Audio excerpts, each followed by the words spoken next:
بسم الله الرحمن الرحيم بسم الله والحمد لله والصلاة والسلام على رسول الله وعلى آله وصحبه أجمعين. Assalamu alaikum wa rahmatullahi wa barakatuh. Welcome to our Hajj seminar. A few things to keep in mind. Number one, we're going to cover a lot of information, and you may think that you have to jot down every single slide. I don't want this presentation to confuse you even more. I will send out this PowerPoint slide. That's one. So you don't have to, take a picture of the slides. I will send it out. Two, you should refer to your Hajj guide. In the past, you would be able to select your own Hajj guide, but I think things have changed. Inshallah, you are blessed with a trustworthy and knowledgeable Hajj guide. If you ever want to contact myself, especially in Arafah, sometimes the Hajj guide will even say to their group that don't bother me on this day. So you may bother myself and you may contact myself via WhatsApp. I don't consider it a bother. Once again, I will email this presentation to the community along with the checklist at the end. The three objectives for today: to provide a realistic view of Hajj as it is today, to provide fiqh-related issues related to Hajj and personal behavior so that you get the best value for your time, and what to expect. We will also have Sheikh Umar joining us after the Maghrib Salah, sharing his experience as he has performed many Umrahs and Hajj. So raise your hand if you're going for Hajj. MashaAllah, that's all of us. Okay, raise your hand if this is your first time. Wow, majority of us. Okay, now even though you are traveling, go with the mindset of a Haji, not as a mindset as a tourist. What's the difference? As a tourist, you go for pleasure. Sure, you go for pleasure. Yes, go ahead. But for Hajj, it's more involved. It's spiritual. Right. It's an obligation. So I just came back, about a few months ago in November. I went with my family in November, and then in January with the community. In the Rawda, there were people taking selfies in front of the grave of the Prophet ﷺ, not with one phone, but with two phones, live streaming, getting as many views as possible. Right? Yes, you can go shopping. Yes, you'll taste great food. Yes, you'll visit historical sites. And yes, you will be in front of the Kaaba. But first and foremost, we should not be taking pictures. That should not be our first thought. Remember, if you are a Haji, you are a guest in front of Allah. And if you go to your friend's house, this is not the first thing that you do. Right? You don't take a selfie right when you, as a guest in front of your house, in front of the guest's house. If I somehow get distracted, we're human beings, we forget. What should I do? Remember the advice that I gave in the khutbah? Does anyone remember, or anyone that was there? You can recite talbiyah until a certain amount, you're right. That's a good point. The dhikr is also fantastic. And the best dhikr is the Quran. But one of the tips I gave last Friday was to reflect upon the opening verses of Surah Al-Hajj. That will help remind you why you are here.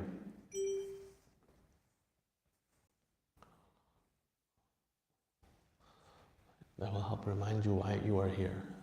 Someone can, Brother Zishan, if you're able to admit this person into the room, that'd be fantastic. Okay, the Hajj literally, let me see if I can, there we go. Okay. Oh man, sorry guys. And Imam Azfar, if you can just make me the host again, I can admit the people. Okay, I cannot let me- do so until I stop. Let me see.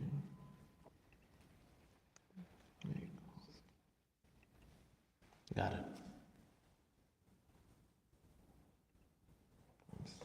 I think you made Brother Muhammad the host, which is fine if he can add the people.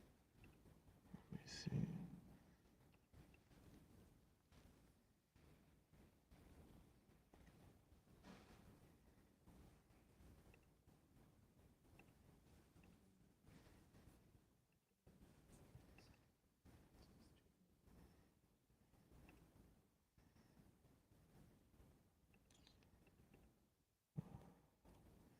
I'm not sure how to do this. If you click on participants, it'll show you who's waiting. You click on the participants. I don't see anyone waiting. Okay. I will admit it. Should be fine. Okay. And you made Zishan host, so he can. Yeah, I think I made this person the host accidentally, Brother Chad. So it's Brother Muhammad who is the host right now. He shows as Chad Carson. No, that's Brother Chad. He's a community member. Okay, then that brother has to make me the host. Brother Chad, can you hear us? Yes, I can hear you. If you can just click on my name and make me the host. So I got accidentally assigned host. Yes. Yes, if you can make me the host. Zishan Humayun. Jazakallah khairan, appreciate it. Okay. So literally, Hajj means to do something, to have a purpose, qasd. So you always go back to why you are doing the Hajj. And it also means you're about to do something great. So remember, this is most likely the only time for many of us that we will perform the Hajj. The technical definition is performing, visiting a specific place to perform specific actions in a specific time. So is Hajj sunnah or mustahab?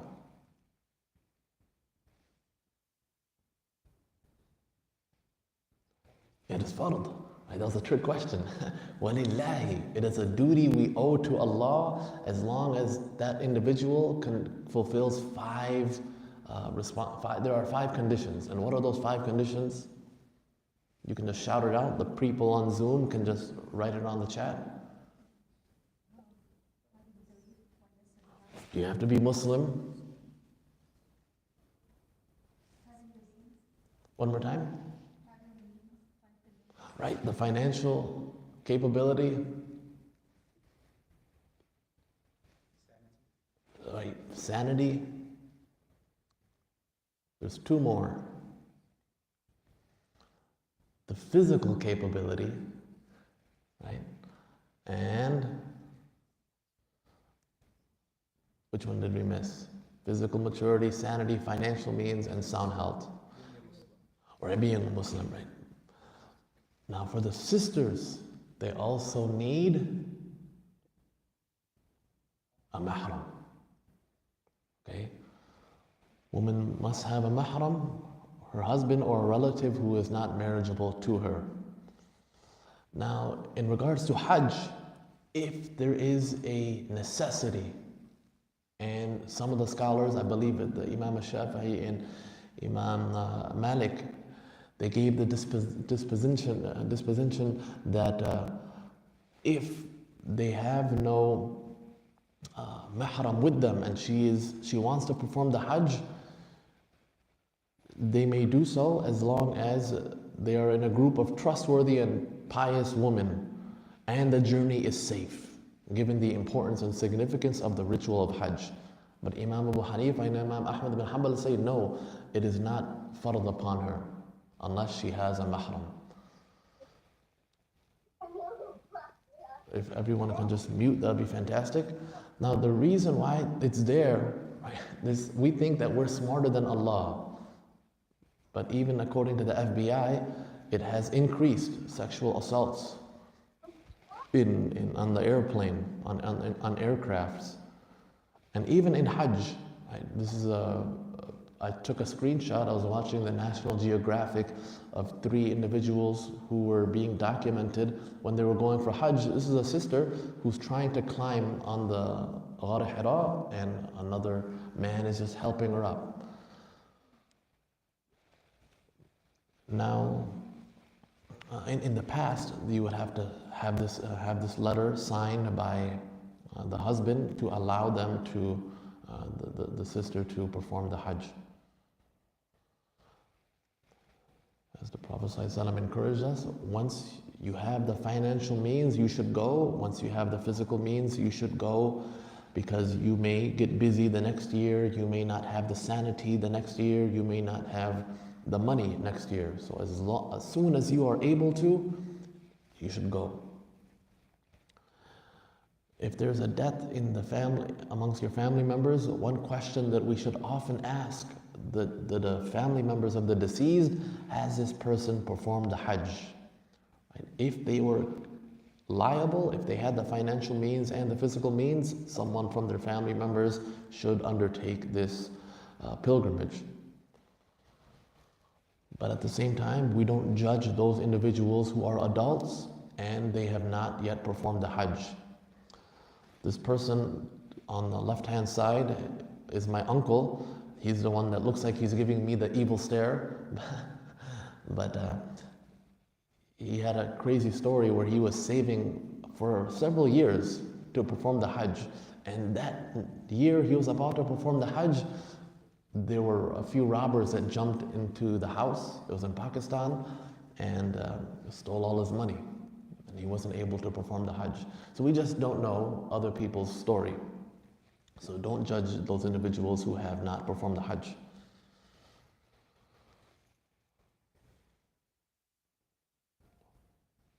This is all in the checklist, as I mentioned. This has already been posted on the IFN Umrah link in regards to which package you should select and if there are any vaccinations that you need. And a list of what to take in Mina and Arafah. I'm not going to go over that because of lack of time. All of that is mentioned on the checklist, which you can download and print on the IFN Umrah section. Here are a few of them. You definitely want to have a copy of your passport and your Umrah visa and give it to someone else besides yourself. Because if you lose it, at least someone else has the copy. Photocopy all of your official documents.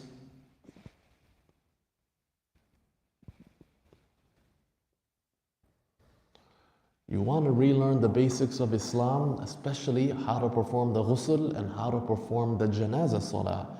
Right? I remember a sister, my wife went to, there was a sister's halaqah, and the sister was talking about tahara, and there was an auntie over 70 years old who did not even know the fara'id of ghusl, and she was just crying profusely until the salah that I don't know if Allah will accept my prayer. All of the 70 years, 60 years of ibadah that I did, I don't know if I did it, if Allah will accept it, because I did not know the fara'id of ghusl.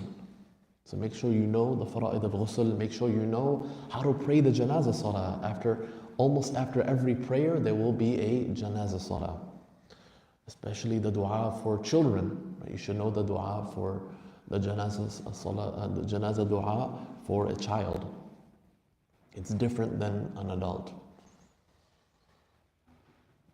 And once again, you want to familiarize yourself with the Hajj plan, not relying on your Hajj guide every time.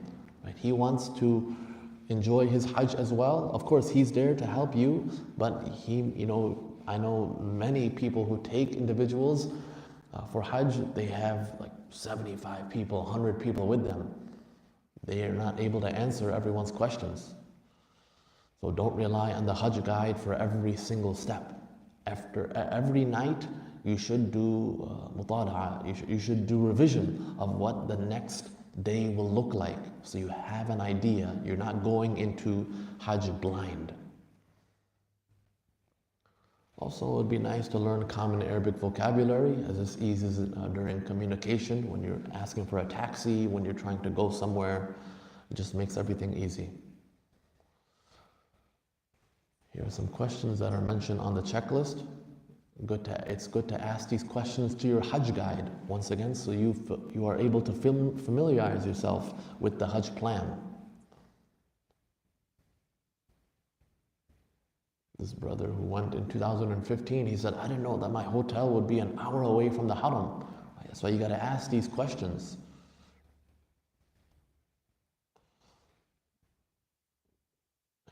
I don't think you are as control of this anymore, but you should be aware of who is the scholar leading the group, how much experience does he have.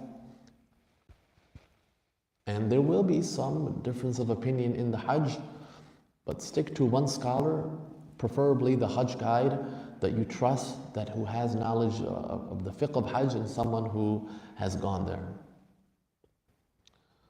Now here, I'm going to share a list of what I like to bring when I go for Hajj and Umrah, but speak to your medical professional in regards to what medicine is right for you to pack.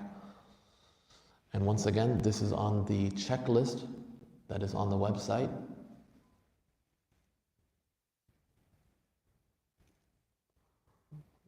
You want to drink lots of fluid, especially from 10 a.m. to 3 p.m. Many people do get dehydrated. I've witnessed with my own eyes a sister falling, almost falling, fainting in the elevator. I know another mufti mentioned that he noticed one of his individual, one of the people that went to Hajj with him, they actually did witness a sister fall. And then the mufti asked, what did you do when she fell? So the brother said, we just moved out of the way and let her fall. So, that's a little too extreme. You want to make sure when it's a life and death situation, we're supposed to help each other out. So you want to drink lots of fluid, especially during 10 a.m. and 3 p.m.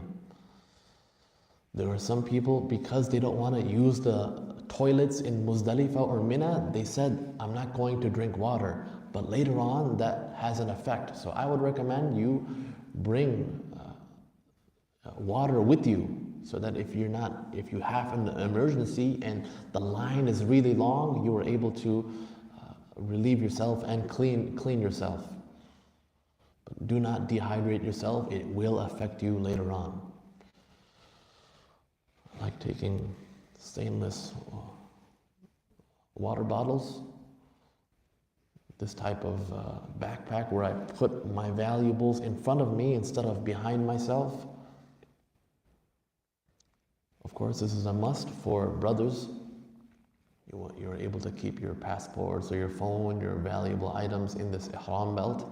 There will be some people who will be lying and coming up with sad stories saying that, look, my ihram belt had a hole in it and all my valuables came out. So you can assess the situation yourself and decide whether or not you think this is a genuine case. But just know, unfortunately, many people go there not for the same reasons that you guys go there. I like drinking this first thing in the morning. If you're spending $10,000 and above for the Hajj, you want to invest in high quality slippers. And there's a difference of opinion amongst the scholars as far as what type of slippers we can wear, but we want to make sure that, of course, the ankle is exposed, and according to other scholars, even the top portion of the foot is exposed. So these type of slippers are the only ones in the Hanafi madhab we are allowed to wear. And I remember my older brother had these really nice, comfortable slippers. I have flat feet and plantar fasciitis, so I asked him if I could use his slippers. He said, "No, I know you. You're gonna forget them. You're gonna lose them." I said, "No, I'm not going to. Let me wear them." So after pleading, he allowed me to wear his slippers. I came back and I said, "I got good news and bad news. Good news, I made dua for you. Bad news, I lost your slippers." The reason why I lost the slippers is because I put it, in these kind of shoe racks. You see these shoe racks that have numbers in them? My mistake was I didn't have this type of bag. So this is something you want to take. This is a must. Also, when you're in the hotel, if you wear certain type of slippers that are not waterproof, there will be a slight stench. So you want to make sure you get waterproof sandals if you can. If you don't, if you may carry if you're doing wudu, then maybe do wudu in the waterproof sandals, and then you can, when you're walking, you can use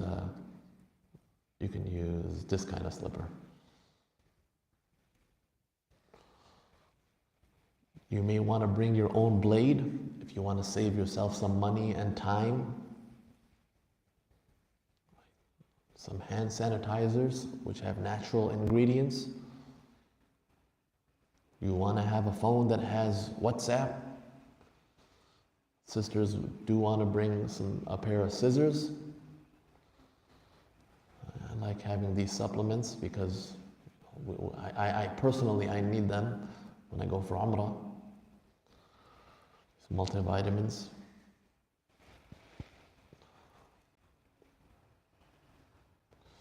Instead of Vaseline, there are some Muslim health coaches who mention try applying Waxaline. It has more natural ingredients, and it will prevent, when your thighs are rubbing against each other because we're not wearing any undergarments. After a few days, it is extremely painful. So if this will help. This is what this dermatologist mentioned. And here are some natural alternatives to Vaseline.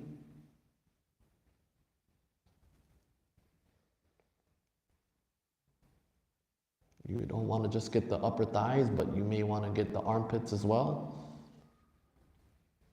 Sisters can have several, they may want to take a few different abayas, not just stick to one. Maybe that one will get dirty. Likewise, the brothers may want to get a few different ihrams. Is everyone here going to Medina first? Okay, where else are you going? Where are you going, sister? Medina, and the sister in the back? You're going to Jeddah first? Okay. And then before you get to Jeddah, where are you going? Sister, yeah. Where's your stop in the middle? Abu Dhabi, okay. Okay, so you will put the ihram there.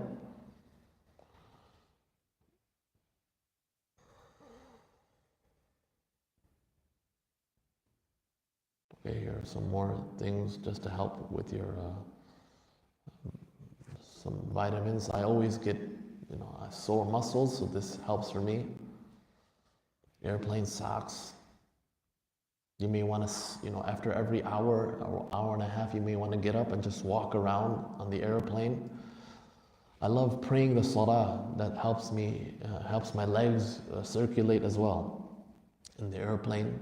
This you may want to invest in, especially you guys are going to perform Hajj during the summer months. And this is something that helped my son when we performed Umrah in November, and we were in the Haram during the Jum'ah Salah. I just sprayed it on my son's head, and then the whole row wanted me to spray him. So I was just walking around spraying everyone on the first row. So if you're taking kids, you definitely want to take energy bars. This is from the checklist that's on the website. You want to document your travels. Now, I remember my father, Allah yarhamah, would ask me when I used to first perform Umrah the first few times, how was it? And the only thing that would come to my mind was, Alhamdulillah, it was great, it was fantastic. And that's it. But as I continued to perform Umrahs, in the further years, in the upcoming years, I would document my journey, and I would be able to say, on this day I did this, Dad, and on that day I did that. And I'm going to be asking you as well, how was your Hajj? This is clutch. This is extremely important, especially on the days of Arafah. You want to have your own personal du'as. So take a mini notebook, and from now you should be writing all of the du'as that you want to make. Because there are people who freeze on the day of Arafah. There are people who freeze when they first see the Kaaba. They don't know what du'a to make. So you can, Hisn al-Muslim, du'as from the Quran and Sunnah. It has been translated into English, Fortress of the Muslim. Mufti Taqi Uthmani has compiled many du'as from the Quran and Sunnah in Arabic and in English called Radiant Prayers. And Imam Umar Sulaiman has a book titled Prayers of the Pious. So those are 3 books I would highly recommend you purchase, as this will help you when you get stuck, when you don't know what dua to make. Once again, refer to the checklist of what you should take to Mina and Arafah. There are some scholars who recommend just taking these 6 items. I think I mentioned all of them except the kilt pin. This is for those individuals, those brothers who are not used to wearing a lungi. Who's used to wearing a lungi here? Oh, no one here, right? So, especially if you have a badmash in your Hajj group who may pull it down, if you wrap it the way you're supposed to wrap it, even if they try to pull it down, it won't come down. But to put more security, you can put a kilt pin. If you are in debt, are you allowed to go for Hajj? You can. You can go for Hajj. Of course, the Hajj will not be fard upon you if you owe someone else a lot of money. Remember, one of the conditions is to be financially capable. So if you are in debt, you can go for the Hajj, but make sure it is written on your will and make sure that a family member is aware. Once again, you want to make sure you have your last will written down before you go for the Hajj, and it should be, you should have a scholar look at it and make sure a lawyer who is in good standing look at it as well. The 3 types of Hajj: Qiran, Tamattu, and Ifrad. Most of us will be performing Tamattu, so that is what I will be focusing on today. Tamattu is when you make the intention for Umrah, you perform the Umrah, and then you get out of Umrah. And then when the days of Hajj come, on the 8th day of Hajj, you will make the intention for the Hajj. So Tamattu comes from mata', right? To enjoy. So you get to enjoy a little bit after performing the Umrah. You get to relax a little bit. Especially if you get to the Haram, maybe on the 6th day, if you get there a little bit early. Qiran, right, comes from qarn, which means to join. So you will make the intention for Umrah and Hajj. And Ifrad, right, comes from the word fard, which means you're alone, as Allah says, وَكُلُّهُمْ آتِهِ يَوْمَ الْقِيَامَةِ فَرْدًا. So you will be performing just the Hajj and no Umrah. One thing to keep in mind, since most of you, if not all of you, are going to be performing Hajj Tamattu', when you make the intention on the 6th of Dhul Hijjah or the 7th of Dhul Hijjah, make the intention for Umrah first. Sometimes people in their excitement, they say, I'm going to make the intention for Hajj. You will make the intention for Hajj later on, right, on the 8th of Dhul Hijjah.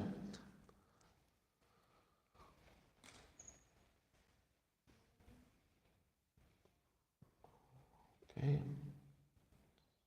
Just show of hands, how many of you have performed the Umrah before?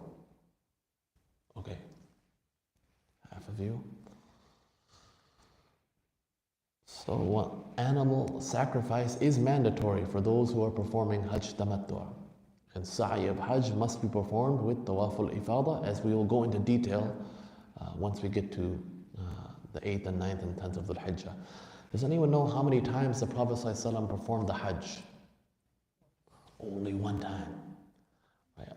Why? Because a lot of the rulings of the Hajj came during the end of his life. What Hajj did he perform out of the 3? He performed the Qiran. Yes, he performed the Qiran. Some scholars mention that he had the animal sacrifice with him.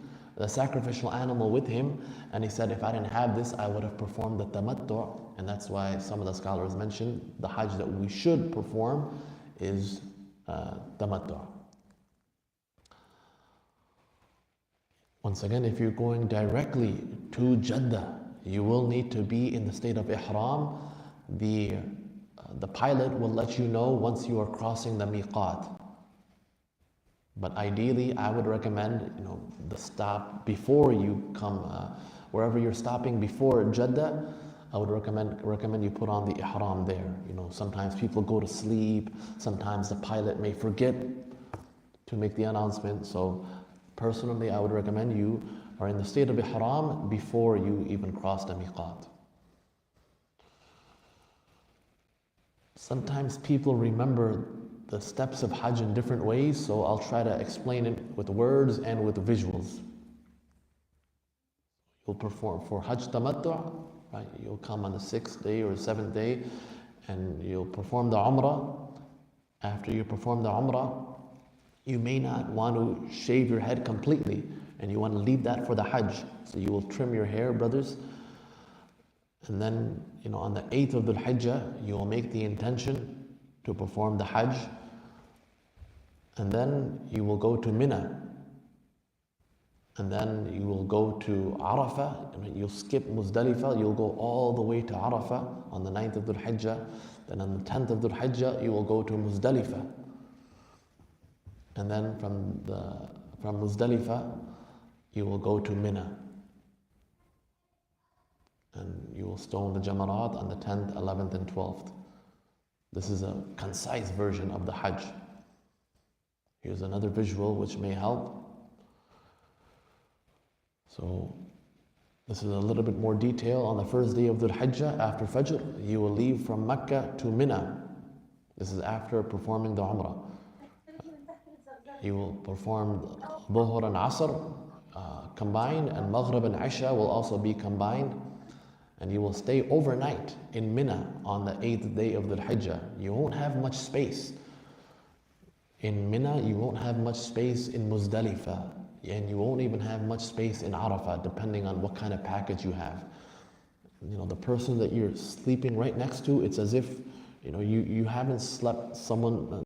Usually we sleep this close to our spouse. So this will be the first time you're sleeping this close to someone who isn't your spouse. So the first day is a little bit easier, but the 9th and 10th days, right? The 9th day is the highlight of the Hajj. After Fajr in Mina, you will go to Arafah, and then from the Dhuhr all the way till sunset, the Prophet ﷺ stood in dua. And then at Maghrib, he left for Muzdalifah. Right? Even though this is the only time where the time for Maghrib comes, but you don't pray Maghrib. You will not pray Maghrib in Arafah, you will go to Muzdalifah, and you will pray Maghrib and Isha together in Muzdalifah at the time of Isha. And then you will stay overnight in Muzdalifah.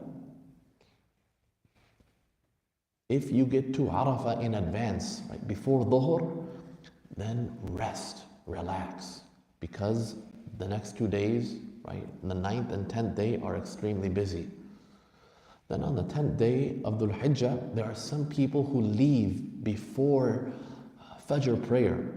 They leave for Mina, right? But they forget to do something wajib, which is wuquf of Muzdalifah after the Fajr prayer.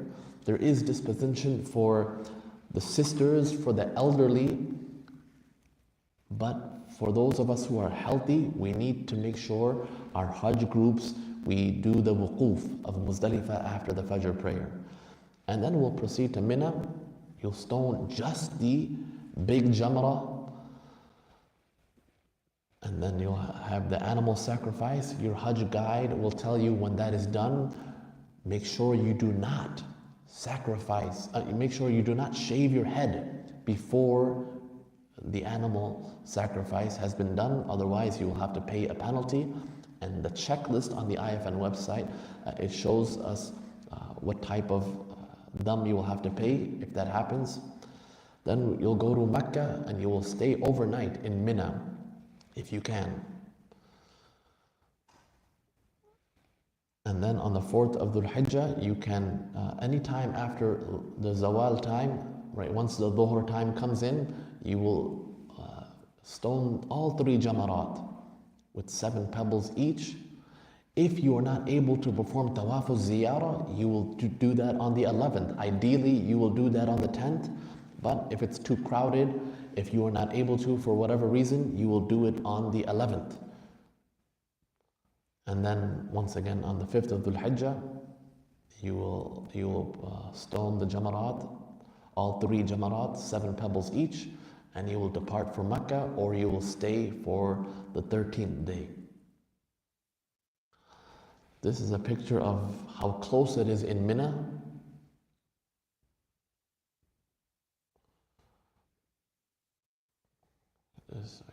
We must mention this. Okay, so this you need to know, the 3 pillars of Hajj. Standing at Arafah. You do not want to miss this, brothers and sisters. If you somehow miss this, even if it's for a valid reason, you are too sick, your Hajj is not valid. Your Hajj is not valid. If you somehow miss Tawaf al-Ziyarah, once again, this is fard. You cannot miss this. And being in the state of Ihram. These are 3 things you cannot pay any penalty for. You cannot make it up. Once it's gone, it's gone. You cannot make it up. Wajib, we can make up a wajib. Either after the time, we can go back and do it, or we pay a certain penalty. But for the arkan, and for that which is fard, we have to make sure we do it. We don't miss it. The 8 wajibat of Hajj: standing at Muzdalifah on the 10th of Dhul Hijjah, performing the sa'i, stoning the Jamarat during the 10th, 11th and 12th days of Dhul Hijjah, and performing the farewell tawaf. The farewell tawaf, Tawaf al-Wida, is waived for the sisters who are in the state of menstruation. Shaving the hair or cutting the hair is wajib for the brothers. And of course, clipping the hair for the sisters, cutting the hair is also wajib. Adopting the ihram from the miqat. If you have already crossed the miqat, right, you will have to pay a penalty. Uncovering the head. So if you cover the head, depending on how long you cover the head, brothers, there's a type of dam that you'll have to pay. And the brothers not wearing any stitched clothes, right? Putting on a sleeve, or putting on pants. The ihram is also stitched, right? We're not talking about that. We're talking about wearing the type of clothing where you put your arm in a sleeve. Once again, the fidya is listed on the last page of the second checklist.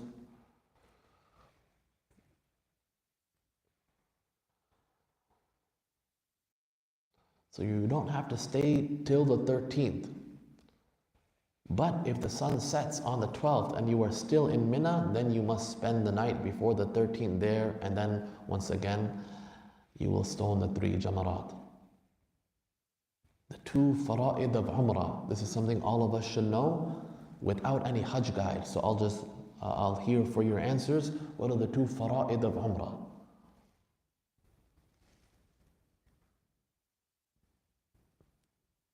This is something all of us should know. Being in the state of ihram. So not just the ihram, right? Not just the cloth. You can wear the cloth right now if you want. You're not in the state of ihram until you say the talbiyah, labbaik Allahumma labbaik, and until you make the intention. Niyyah plus talbiyah means you're in the state of ihram.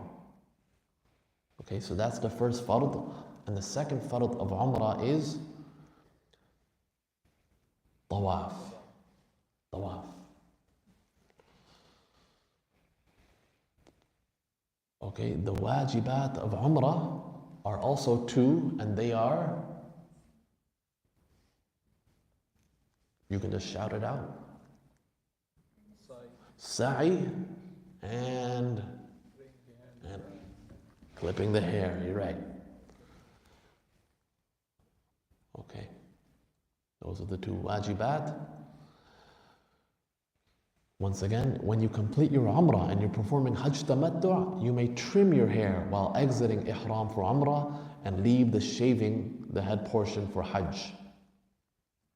If you have shaved the head, then you can just, if you have shaved the head for umrah, then when it comes to Hajj, brothers, you can just take a razor and symbolically go over. Having this kind of umbrella is permissible. This is also expensive. I saw this at Isna. I think it was like $130, but it is permissible. Watches are permissible, sunglasses are permissible, rings are permissible. Changing your ihram because you feel that one is dirty is permissible. Taking a shower is permissible. There are some people that they think they can't do ghusl, when they're in the state of ihram. No, you can. Having an ihram belt is permissible. This type of backpack is permissible. Hunting is not permissible. Romance in any form, whether it's through speech, whether it's through physical touch, it is not permissible. Applying fragrance in the state of ihram is not permissible. And for men, wearing stitched clothes in the shape of the body is not permissible. For sisters, they can wear any Islamic clothing that they're used to. Some sisters think that they have to wear white or they have to wear black. No, that is not true. Obviously, clipping your hair before you're supposed to is not permissible. Wearing this type of hat is not permissible for the brothers. And you want to stay from arguing even when you are right. وَلَا جِدَالَ فِي الْحَجِّ. Allah explicitly says, don't argue in Hajj. You want to make sure your ihrams are thick and high quality. You can purchase some of these on the streets of Chicago. You don't want to, especially if your flight is directly to Jeddah or to Abu Dhabi, you want to make sure you have the ihram from before. Because some people, they'll sell ihrams which are kind of transparent. Like if they get wet, you can almost see through it. Sometimes people sell ihrams and it has like their logo stitched on the ihram, which kind of defeats the purpose. You want to make sure you're looking like everyone else. That's the purpose of the ihram, that we're all equal. You don't want to have your country's flag on your ihram. I always recommend to have multiple ihrams for the brothers and to purchase them before you go. And you may even want to put one ihram in one bag, in one carry-on, and put the other ihram in another carry-on. Because even last year, for our Umrah group, there were people who lost their baggage temporarily. So you may even, I forgot what it's called, but you put this thing on your bag and it tells you on your phone where your bags are. AirTags. So you may want to invest in that. You should know when you will uncover your shoulder. There are some brothers who work out, they want to show off their biceps, and even after they have performed the tawaf, they are uncovering their shoulder, right? So after you have performed the tawaf, you will cover the shoulder. Ihram is not just a cloth, but it's the state you must enter prior to going into the sacred boundary of Mecca. Remember, when you are in the state, certain acts become haram. Ihram also means to disengage from this moment, completely disengage from the disobedience of Allah, disengage from those things that will detract you from your ultimate goal.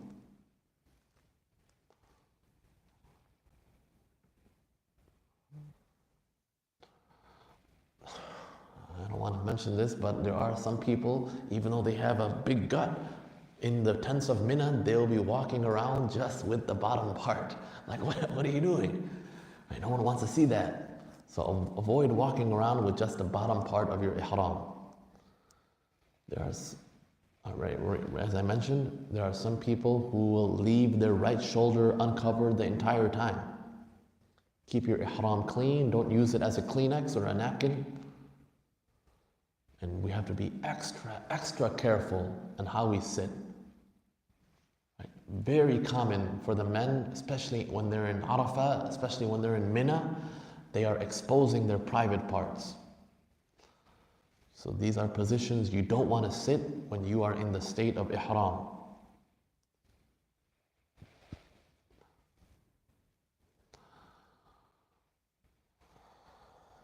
So once again, you will make the niyyah for Hajj later. You will say, Labbaik Allahumma Umrah. Here I am, O Allah, performing the Umrah. And when you say Labbaik, you need to be concerned that your heart is there, not just your body, not just your tongue is saying it, but your heart. Here I am, O Allah, I have responded to your call. وَأَذِّن فِي النَّاسِ بِالْحَجِّ يَأْتُوكَ رِجَالًا. I have responded to it. Here I am. If a sister is in the state of menstruation, she will still make the niyyah for Umrah. The sisters can even, make dua in Arafah. The sisters can perform sa'i in the state of menstruation. The sisters can there's one thing that she cannot do when performing Hajj in the state of menstruation, and that is tawaf. And we'll talk about that in a little bit, what to do if that situation happens. But if a sister is menstruating, they must also enter the state of ihram. You can make Umrah for your late mother, but make sure that you have first fulfilled your Umrah. What is my intention when performing Umrah for someone else? Labbaik Allahumma Umrah an. Here I am, O Allah, performing the Umrah for, and you will say your mother's name or whoever you're making Umrah for. You can make Hajj for your late mother as long as you have fulfilled your own Hajj first.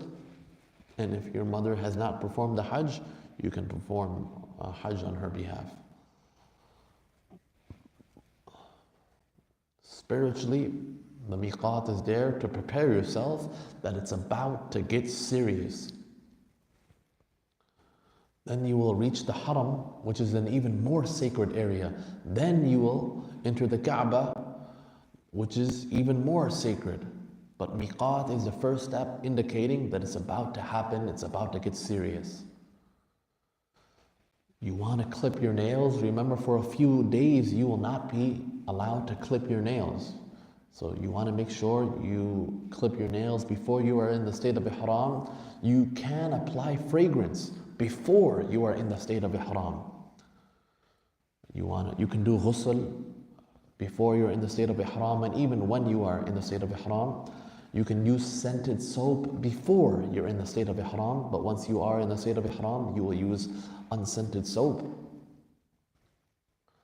Clothing that has been washed in scented detergent is okay as long as you wash it before you are in the state of ihram. I don't have my ihram with myself, but I will make a video, and so I'll share that with you all on how to put on the ihram. Imam Quduri mentioned this is the recommended procedure for putting on the ihram. Perform ghusl, then you put on the ihram, apply perfume, perform 2 rakat sunnah, and in that salah, in that 2 rakat sunnah salah, in the first rakat you will recite Surah Al-Kafirun, second rakat Surah Al-Ikhlas, and you will make the intention of ihram out loud, and then you will pronounce the talbiyah. Niyyah plus talbiyah means you are in the state of ihram.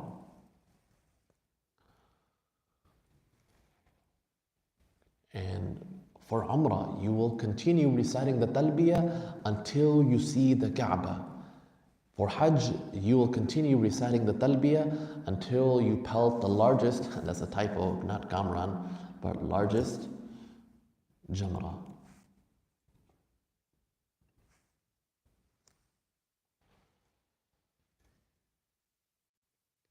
Okay, I'm stressing this. I'm going to stress this one more time. Brothers and sisters, repeat after me. You tell me, ihram is considered ihram when? Niyah and talbiyah. Okay, good. Don't forget that, please. Okay, we discussed that. While you're traveling, you may be tempted to watch movies, but remember, a little bit of boredom is okay. The reason why people in the past, this brother, mashallah, he came all the way from northern India, passed through Pakistan by foot, passed through Iraq, Jordan, Jerusalem, and finally he reached Arabia. He refused the king's offer of a return plane ticket and took the same road back home. It feels different when you anticipate it. It feels different when you are a little bit bored. If you have nothing to do, you rest, you sleep, and once you are energized, you prepare more for the Hajj. You add more to your list of du'as. Don't watch those movies or those TV shows that other people will be watching. It will be tempting, but don't do it. Remember, labbaik means, here I am, O Allah. Here I am. Allah ma'agya. I'm here.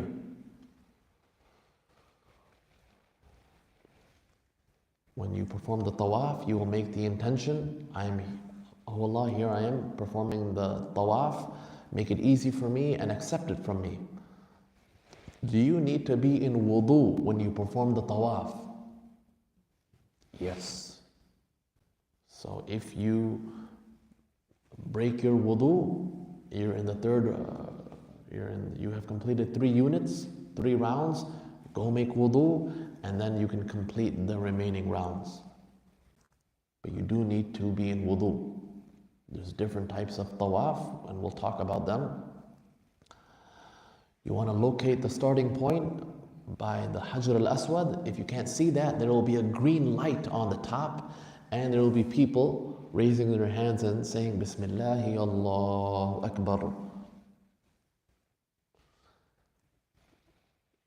You will uncover your right shoulder, brothers, and once the tawaf is complete, you will cover the shoulder.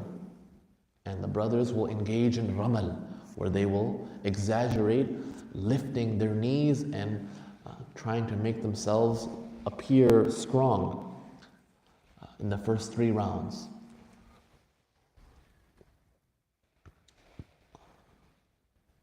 So for istilam, once you obviously you most likely will not be able to kiss the black stone, so you stretch out both arms towards Hajar al-Aswad, palms facing the stone, and you will recite Bismillahi Allahu Akbar. Once you pass the Yemeni corner, there is only one dua that has been authentically reported, and that is you will say رَبَّنَا آتِنَا فِي الدُّنْيَا حَسَنَةً وَفِي الْآخِرَةِ حَسَنَةً وَقِنَا عَذَابَ النَّارِ. The remaining time, you can make your own du'as, you can reflect, you can read Quran. Don't feel bad that there will be certain groups chanting various adhkar and you are just contemplating. You just do whatever is good for you. You will do whatever increases your iman. There is no set dua to be recited except when you pass the Yemeni corner. Obviously, وَاتَّخِذُوا مِن مَقَامِ إِبْرَاهِيمَ مُصَلَّى. Obviously, this area will be crowded, so you will try to pray somewhere else nearby. Don't force yourself to pray your 2 rakat nafil salah near Maqam Ibrahim, because you will get trampled over. And I've seen it with my own eyes. Just in Umrah, I've seen it. You'll drink the water of Zamzam, and there's a special dua to recite when you drink the water of Zamzam. Make sure you learn that. Allahumma inna nas'aluka ilman nafi'a wa rizqa wasi'a wa shifa'an min kulli da'. Sisters, I would recommend you remain outside for all 7 circuits. The closer you get to the Kaaba, the more pushing and shoving, the more intermixing there will be. Brother Ijaz, our own office manager, he went with us for Umrah a few years ago. He got sucked into the middle crowd, and all of a sudden, he got, imagine this laptop is the Kaaba. He was all the way right in front of the Kaaba, and he was getting crushed from all 4 sides. And he said, "Bachao, bachao!" And a security guard noticed it, and this elderly man in his 70s, he's getting crushed. So he had to move, and he had our own brother Ijaz. He didn't even make the intention to kiss the black stone, but he said, "This person is elderly. He gave him first opportunity to kiss the black stone." Once you are done, it will be tempting to exit, but you will have to flow against the flow of traffic. Don't do that. Continue walking, and you will notice another exit a few feet in front of you. So once you are finished, don't walk backwards against the flow of traffic. I like writing down 7 topics that I like to focus on. So maybe the first round I'll focus on my children. The second round I'll focus on our community. The third round I'll focus on the oppressed. The fourth round I'll focus on my health. The fifth round I'll focus on my parents. Right? So think of that, helps keep me focused and not daydream. That's something you can do. Write down 7 topics that you want to focus your tawaf on. And this helps me remember what circuit I'm in as well. You can make dua according to your own personal circumstance. Allah says, لِيَشْهَدُوا مَنَافِعَ لَهُمْ, whatever is beneficial for you. Allah says, whoever enters the haram, they are safe. So maybe ask for safety in this world and the next. As Rumi mentioned, you can circle the Kaaba 1,000 times, but Allah will not accept it if you hurt a heart. If you accidentally bump into someone, cough on someone, just apologize. And if you are hurt, just smile and forgive.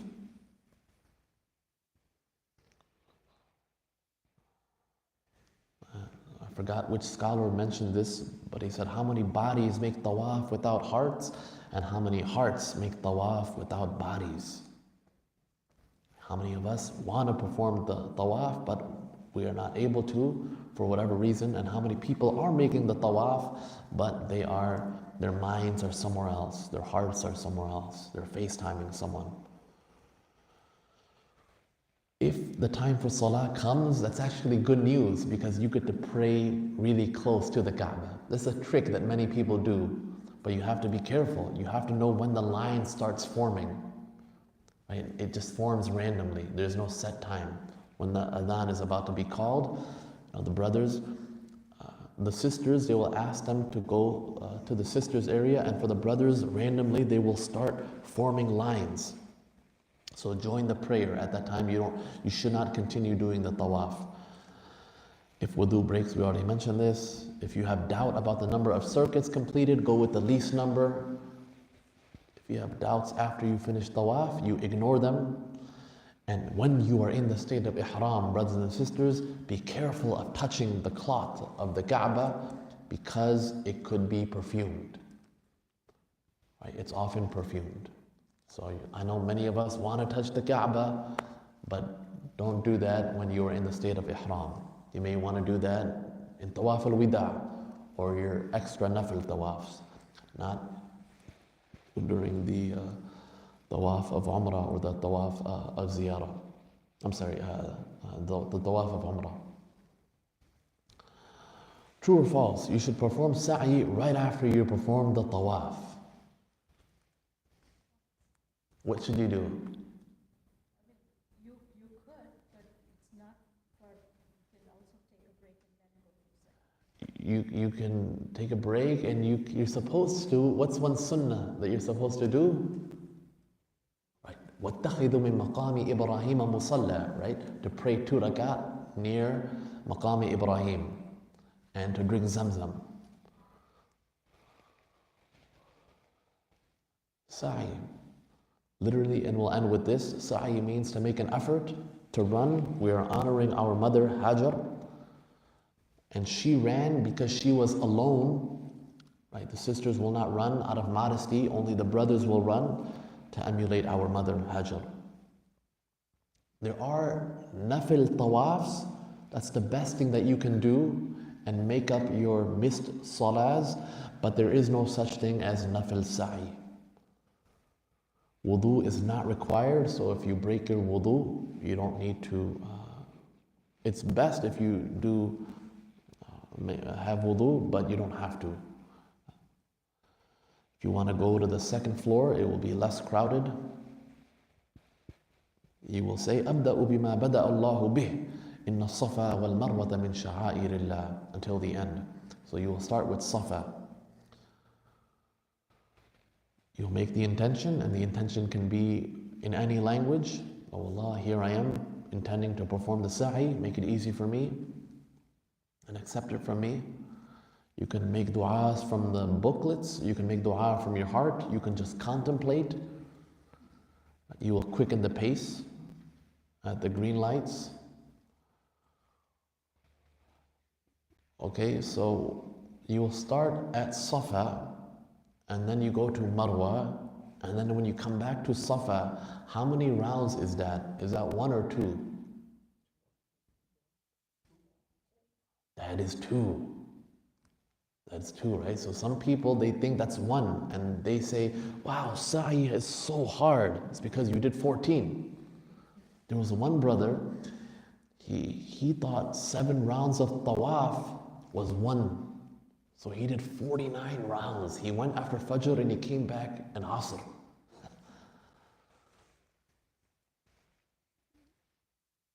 Once you complete the sa'i, you will trim your hair, you will exit the ihram if you are performing the Hajj tamattu'. Once again, at this time you may clip your hair, brothers, and you can shave the head later on. You will trim the entire head. And the method for women, they will trim, some scholars mention an inch, some mention an inch and one and a half inches from each area of the head to divide the hair into 3 sections. Now all of the injunctions of ihram are lifted if you are performing the Hajj tamattu'.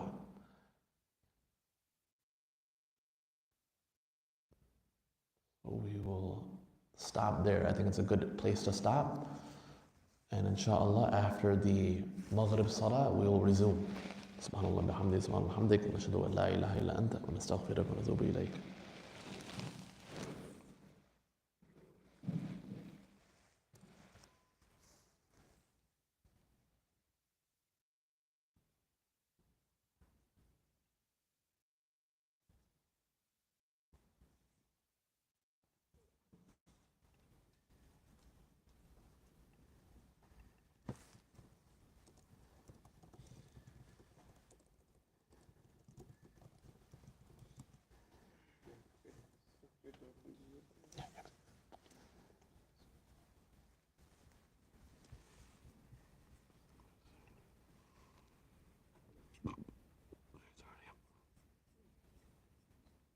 Mm.